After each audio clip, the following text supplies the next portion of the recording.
Okey, Assalamualaikum warahmatullahi taala wabarakatuh. Alright, kita sambung balik 5.5 iaitu tajuknya ialah pembelauan gelombang.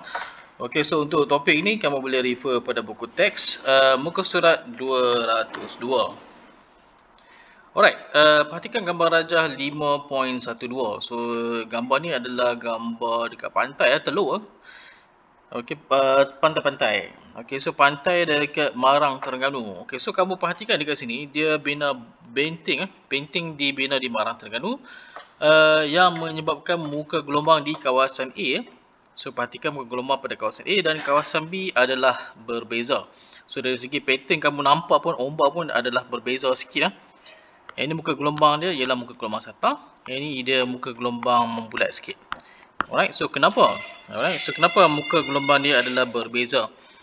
Okey, muka gelombang air laut berubah daripada muka gelombang sata di kawasan A kepada muka gelombang membulat di kawasan B. Okay, so ini menunjukkan bahawa gelombang air laut dia mengalami penyebaran. Okay, semasa dia merambat melalui celahan.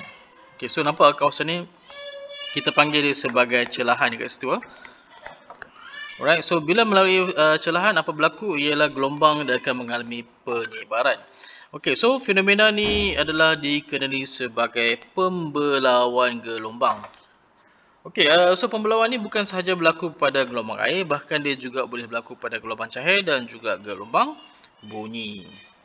Okey, so untuk perhatikan pembelauan, biasanya untuk eksperimen dekat lab kita akan menggunakan tangki riak lah. Okey.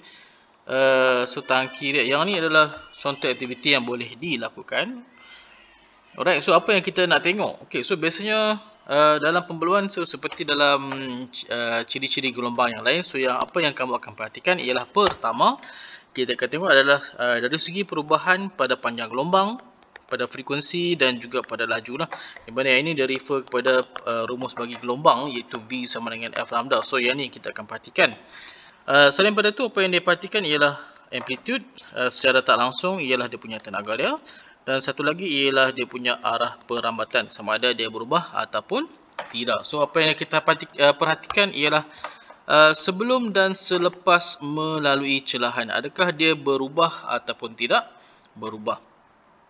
Alright, so dekat bawah ni adalah pemasangan untuk melihat pembelauan yang berlaku pada gelombang cahaya. So dekat sini kita menggunakan laser. So yang ni pun kamu boleh buat juga dekat rumah. Yang penting kamu ada laser lah.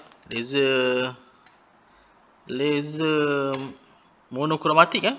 Laser biasanya satu je lah color dia. Alright, melalui celahan tunggal. Celahan ni dia mesti sempit lah. So nak buat dia boleh gunakan pensel. Macam dia ni dia gunakan sebelah ni, yang ni DIY saja. Kamu ambil laser, ambil pensel, kemudian dekat pensel tu letakkan kad kecil. So nampak tu dekat situ ada satu celahan yang halus saja. So kamu tembak laser tu dekat kawasan tu. Okey, so kamu perhatikanlah. So apa corak yang terhasil kepada skrin. Okey, adakah berlaku pembelauan ataupun tidak bila dia melalui satu celahan. Alright, next. Apa yang kita perhatikan ialah kesan pembelauan pada celahan yang lebar. Satu lagi ialah celahan yang sempit. So ada dua lah. So kalau celahan dia lebar apa berlaku. So kalau celahan dia sempit apa yang berlaku. Alright. Satu lagi, yang ni celahan. Satu lagi kamu juga boleh menggunakan kaedah menggunakan lubang jarum. So lubang jarum yang besar. Satu lagi ialah lubang jarum yang kecil. Alright. Okey, satu lagi ialah pembelauan pada gelombang bunyi. So untuk gelombang bunyi kamu menggunakan pembesar suara. Okey, so pembesar suara ni ialah kamu kena jalankan dengan ni. Okey, kedudukan X dan kedudukan Y. Okey, maksudnya kamu lalu daripada X pergi ke Y, so tengok pattern bunyi. Adakah bunyinya jelas ataupun bunyinya perlahan. Yang tu kita nak tengok dari segi pembelauan lah. Alright. Okey. Kita tengok maksud pembelauan. So apa yang dikatakan, apa yang dimaksudkan dengan pembelauan? So maksud pembelauan ialah penyebaran gelombang apabila gelombang tu merambat melalui satu celahan ataupun tepi suatu penghalang.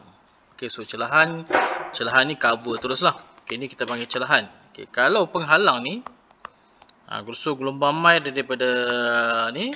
So bila berlaku bahagian orang duduk kat belakang ni, apa berlaku? Ni ialah pembelauan yang berlaku pada suatu penghalang. Alright, so jadual di bawah 5.7 ni menunjukkan kesan pembelauan ke atas ciri-ciri gelombang. Okay, so seperti yang cikgu sebut di atas tadi, yang kita perhatikan yang pertama ialah dari segi perubahan pada panjang gelombang, pada frekuensi, pada laju, pada amplitude dan juga pada arah perambatan. Alright. Okay, untuk panjang gelombang tidak berlaku sebarang perubahan. Okay, so ini menunjukkan sebabnya ialah laju gelombang adalah tidak berubah. So panjang gelombang dia tak berubah. Frekuensi tidak berubah sebab tidak ada perubahan pada frekuensi pada sumber. Yang ketiga ialah dari segi laju pun tidak ada perubahan. Tidak ada perubahan medium. Sebabnya ialah tidak ada perubahan medium sebelum dan selepas pembelauan. Dari segi amplitude, amplitude akan berkurangan. Sebabnya ialah tenaga gelombang tersebar meliputi kawasan yang lebih luas selepas dibelau. So menyebabkan kalau ombak, so ombak dia akan menurun lah dalam kes ni. So yang berubah, yang pertama amplitude berubah. Yang kedua seterusnya, yang terakhir ni arah perambatan. So ada dua benda sahaja yang berubah, iaitu pada amplitude dan juga pada arah perambatan. So kalau arah perambatan daripada satu, dia berubah kepada banyak arah. Kenapa? Sebab muka gelombang dia tersebar. So rajah di bawah menunjukkan corak pembelauan bagi gelombang air, cahaya dan juga bunyi. So yang pertama ini adalah corak pembelauan bagi gelombang air. So gelombang air asalnya dia datang dalam keadaan muka gelombang satah. So bila melalui satu celahan, apa berlaku ialah gelombang itu akan terbelau. So dalam kes ni dia tersebar. Dia tersebar lah. So bila dia tersebar menyebabkan amplitude dia akan berkurangan. So katakanlah ombak yang main ni dalam besar kan. So bila pergi kat sini, ombak tu frekuensi panjang gelombang dia sama. Cuma dia punya amplitude. So amplitude dalam kes ni ialah ni. Ni amplitude dia. So dekat sini amplitude dia semakin mengecil lah. Lebih rendah. Sebab tu dia pada kawasan-kawasan pantai dia letakkan macam dekat Marang ni. Dia letakkan satu celahan lah dekat sini. Benteng lah, dia buat benteng. Benteng kiri dan kanan sebab nak mewujudkan satu celahan. So apa berlaku ialah dekat kawasan B ni mempunyai permukaan air yang lebih tenang. Alright, so sesuai untuk pelabuhan lah ataupun tempat aktiviti-aktiviti untuk dijalankan. Next. So bawah ni 5.50 dulu. Sebelah kanan ni corak pembelauan oleh gelombang bunyi. So gelombang ni dia boleh terbelau. So katakanlah sifat. Kalau gelombang ni tak boleh terbelau, so apa berlaku ialah contohlah dia tak terbelau, so maksudnya dia bergerak lurus. So kalau katakanlah dia bergerak lurus, jadi kalau orang duduk kat belakang ni, tepi bangunan, katakan dia bergerak lurus, so dia akan lalu straight sahaja. So orang duduk kat sebelah sini tak dengar. Tetapi gelombang dia boleh terbelau.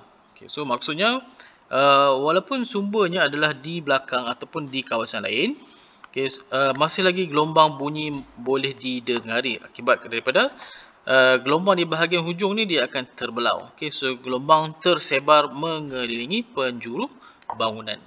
So orang yang duduk bahagian ni pun akan dengar jugalah. Alright, ni adalah pembelauan daripada gelombang bunyi. Pattern corak pembelauan daripada gelombang cahaya. So untuk gelombang cahaya ni, bila kamu ambil laser, kamu tembak laser pada satu celahan. Pada satu celahan lah.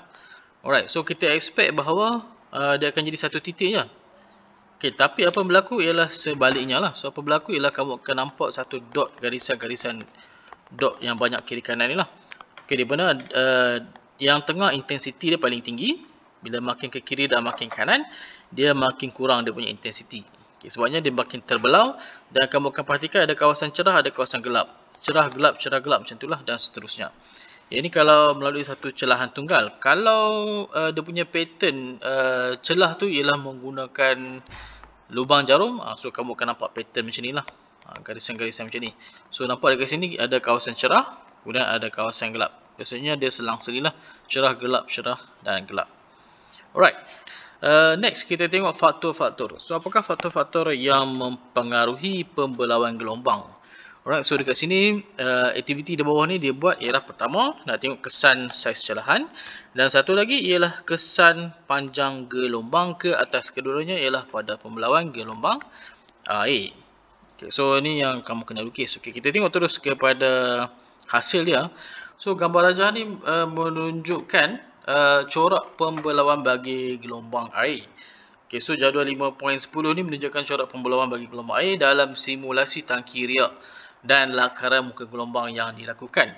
Alright, so apa yang kamu kena perhatikan ialah tengok kesan saiz celahan dan panjang gelombang terhadap pembelawan gelombang. Maksudnya hasil dia lah. Okey, so ini kita ambil satu ialah pada satu celahan yang lebar, satu lagi ialah pada satu celahan yang sempit. Okey, kalau celahan yang lebar ni kamu perhatikan dia punya pembelawan gelombang tu kamu nampak bukaan dia sedikit sahaja. Okey, so dalam kes ni panjang gelombang dia tetaplah. Okey, so bila kamu lukis tu nampak panjang gelombang dia sama sahaja. Alright, cuma kesan dia ialah kamu nampak bukaan dia tu. Okey, so untuk celahan yang lebih sempit kamu nampak dia akan tersebar dengan lebih. Okey, so bermaksud kawasan yang lebih sempit ni adalah pembelawan dia lebih ketara dekat sini ya. Alright, kalau faktor yang kedua ialah dari segi panjang gelombang. Satu ialah panjang gelombang yang pendek, satu lagi panjang gelombang yang panjang. Okay, so dalam kes ni saiz celahan adalah ditetapkan. Okay, saiz celahan adalah ditetapkan. Alright, so yang mana yang menunjukkan pembelawan yang lebih ketara? So dekat sini menggunakan panjang gelombang yang lebih panjang akan menghasilkan kesan pembelawan yang lebih. So kesan pembelawan kamu akan perhatikan ialah pada bukaan ni. Okey, kalau bukaan dia lebih, maksudnya kesan pembelawannya adalah lebih ketara sini ya. So dia pun sama lebih ketara. Alright. So pembelawan dipengaruhi yang pertama adalah akibat daripada saiz celahan dan satu lagi adalah panjang gelombang. So kita boleh rumuskan daripada di bawah lah. Kesan pembelawan yang pertama, kalau panjang gelombang ditetapkan, so dalam kes ni saiz celahan kita pengaruhi. Okey, di mana pertama ialah lebar, satu lagi ialah sempit. So kalau lebar, kesan dia adalah kurang ketara. Yang sempit dia adalah lebih ketara, sempit. Untuk panjang gelombang pula, di mana yang ni saiz celahan pula adalah dimalahkan ataupun tetap. Panjang gelombang yang pendek kurang ketara, panjang gelombang yang panjang adalah lebih ketara. So dalam kes ni lebih panjang lebih ketara, lebih sempit lebih ketara. Alright, contoh pembelawan gelombang dalam kehidupan seharian. So contoh dalam gelombang air, pembelawan gelombang air semasa melalui celahan untuk menghasilkan kawasan air yang tenang. Okay, so kalau kawasan air tenang ni boleh buat persinggahan kapal ataupun aktiviti-aktiviti melibatkan rekreasi air lah. Okay, so ada benteng dan ni celahan. So kawasan ni adalah kawasan yang lebih tenang lah untuk buat apa-apa aktiviti dan sebagainya.